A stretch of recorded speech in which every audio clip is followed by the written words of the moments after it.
ท่านผู้ชม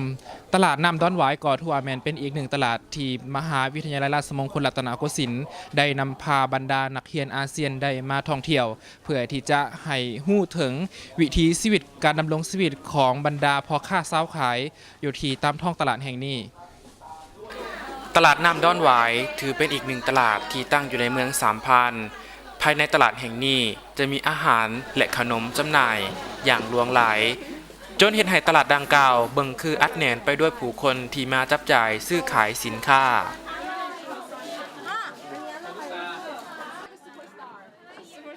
ตลาดน้ำแห่งดังกล่าวเป็นอาคารไม้เก่าๆตั้งอยู่ติดแคมแม่น้ำท่าจีนในแต่ละวันได้มีพ่อค้าแม่ค้านำเอาสินค้าและอาหารมาจำหน่ายในบริเวณวัดดอนหวายที่มีตลาดนัดสินค้าทางด้านกสิกรรม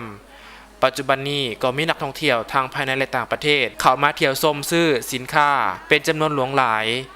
โอกาสนี้บรรดานักเรียนที่มาจากประเทศต่างๆในขอบเขตอาเซียนก็ได้เรียนรู้และสัมผัสวิถีชีวิตของประชาชนก็คือพ่อค้าเช้าขายที่ดำรงชีวิตในตลาดแห่งนี้อีกด้วย Where you come from? I'm from Malaysia. What's your name? My name is Daniel. What did you buy today? I buy Christianium water. It's a tea. That's very nice. It's very What good. did you Yeah. see in this market? It's very clean. It's very different in Malaysia. It's very clean. Yeah, country. And how about you? What did you buy? Oh, I bought the same thing. Same thing. Chrysanthemum tea. From? I'm from Thailand. I'm from Thailand. What did you buy today? It's called Tang Mei. It's the most popular dessert when I was young. Yeah.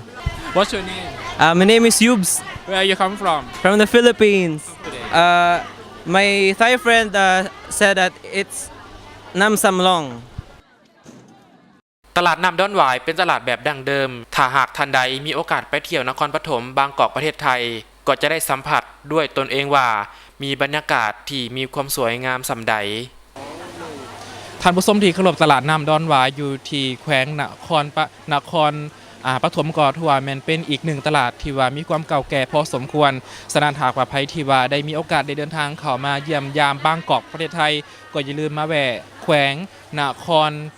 ปฐมประเทศไทยก่อทั่วตลาดน้ำดอนหวายแม่นยินดีต้อนรับทุกท่านซึ่งภายในตลาดแห่งนี้ก่อทั่วแม่นมีข้าวปลาอาหารโดยเฉพาะแล้วก็แม่นเครื่องสดของสดดังนี้เป็นต้นที่ผ่านไปทั้งหมดนั้นก็คือภาพบรรยากาศของการเคลื่อนไหวกิจกรรมของค่ายเยาวชนอาเซียนของมหาวิทยาลัยราชมงคลรัตนโกสินทร์พรวิไลนามบวงศาทีมข่าวสถานีโทรภาพแขวงสวรรณเขตรายงานจากบางกอกประเทศไทย